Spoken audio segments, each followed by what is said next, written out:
تقوی اور پرہیزگاری. تقوی اور پرہیزگاری کس کو کہتے ہیں؟ اپنے آپ کو گناہوں سے بچا لینا. اپنے آپ کو گناہوں سے بچا لینا یہ ہر قسم کی پریشانیوں سے نجات کا ذریعہ ہے. پریشانیوں سے ہر قسم کے نجات کا ذریعہ ہے.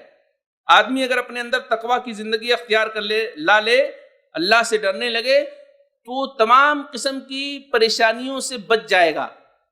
ظاہر بات ہے جب حرام کام کرنے چلے گا اور اس کو اللہ کا خوف آئے گا تو حرام کام سے رک جائے گا. جب کسی کو ستانے چلے گا اللہ کا خوف آئے گا وہ رک جائے گا. جب کسی سے بحث و مباحثہ کرنے چلے گا اللہ کا خوف آئے گا وہ رک جائے گا. تو تقوی ایک ایسی چیز ہے کہ جس بندے کے اندر داخل ہو گئی تو تمام قسم کی پریشانیوں سے وہ اپنے آپ کو بچا سکتا ہے. اللہ رب العالمین نے فرمایا وَمَن يَتَّقِ اللَّهَ يَجْعَل لَّهُ مَخْرَجًا وَيَرْزُقْهُ مِنْ حَيْثُ لَا يَحْتَسِبُ. جو شخص اللہ سے ڈرتا ہے اللہ اس کے لیے مشکلات سے نکلنے کا کوئی نہ کوئی راستہ پیدا کر دیتا ہے. جو اللہ سے ڈرتا ہے اللہ اس کے لیے مشکلات سے نکلنے کا کوئی نہ کوئی سبب اور ذریعہ پیدا کر دیتا ہے.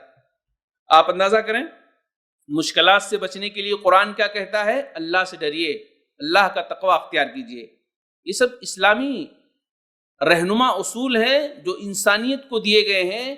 اس پر عمل کر کے ہمیں اپنی پریشانیوں کو دور کرنے کی کوشش کرنی چاہیے، بجائے ادھر ادھر کہنے کی، بجائے ادھر ادھر ٹینشن میں رہنے کی اور ادھر ادھر بھاگنے کی. ہمیں اسلام نے جو اصول بتائے ہیں اس پر عمل کر کے ہمیں کوشش کرنی چاہیے اور دیکھنا چاہیے کہ کیا اس کے ذریعے سے اللہ رب العالمین واقعی ہماری پریشانیوں کو دور کرتا ہے. ایک مسلمان کا عقیدہ ہونا چاہیے کہ یقیناً اگر ہم اس پر عمل کریں گے تو اللہ ہماری پریشانیوں کو دور کرے گا. اسی طریقے سے توبہ اور استغفار کے ذریعے سے بھی ہم اپنی پریشانیوں کو دور کر سکتے ہیں.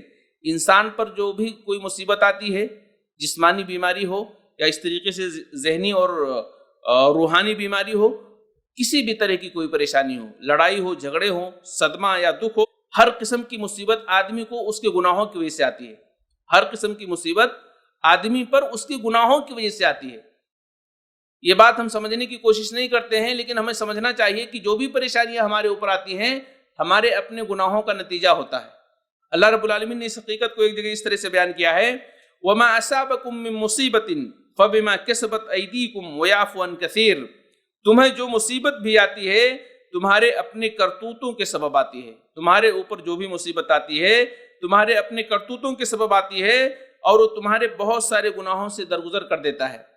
اللہ رب العالمین نے آیت کریمہ کے اندر یہ بیان کیا کہ تمہارے اوپر جو بھی پریشانیاں آتی ہیں تمہارا اپنا کرتوت ہوتا ہے، تمہاری اپنی کوشش ہوتی ہے. تو اس لیے اگر تمہارے ذریعے سے گناہ کے کام ہو گئے ہیں تو اللہ رب العالمین سے توبہ کر لیجئے. اللہ رب العالمین تمہارے گناہوں کو بھی معاف فرما دے گا اور تمہاری زندگیوں میں جو پریشانیاں آئی ہیں اللہ رب العالمین اس کو بھی دور کر دے گا. اس حقیقت کو ایک جگہ حضرت نوح علیہ السلام کے حوالے سے اس طرح سے بیان کیا گیا فَقُلْتُ اسْتَغْفِرُوا رَبَّكُمْ إِنَّهُ كَانَ غَفَّارًا يُرْسِلِ السَّمَاءَ عَلَيْكُمْ مِدْرَارًا وَيُمْدِدْكُمْ بِأَمْوَالٍ وَبَنِينَ وَيَجْعَلْ لَكُمْ جَنَّاتٍ وَيَجْعَلْ لَكُمْ أَنْهَارًا. نوح علیہ السلام نے کہا اپنی قوم سے کہ تم سب اپنے رب سے معافی مانگو، تم سب کے سب اپنے رب سے معافی مانگو، بلا شبہ وہ بڑا معاف کرنے والا ہے. وہ تم پر آسمان سے خوب بارشیں برسائے گا، مال اور بیٹوں سے تمہاری مدد کرے گا، تمہارے لیے باغات پیدا کرے گا اور تمہارے لیے نہریں جاری کر دے گا. تو تم سب کے سب اپنے رب سے معافی مانگو. کیوں؟ اس لیے کہ وہ بڑا معاف کرنے والا ہے. تمہاری زندگیوں سے تمہاری پریشانیوں کو دور کرے گا اور اس طریقے سے تمہیں بہت ساری چیزیں بھی دے گا جو تمہاری ضروریات کے لیے ہوں گی.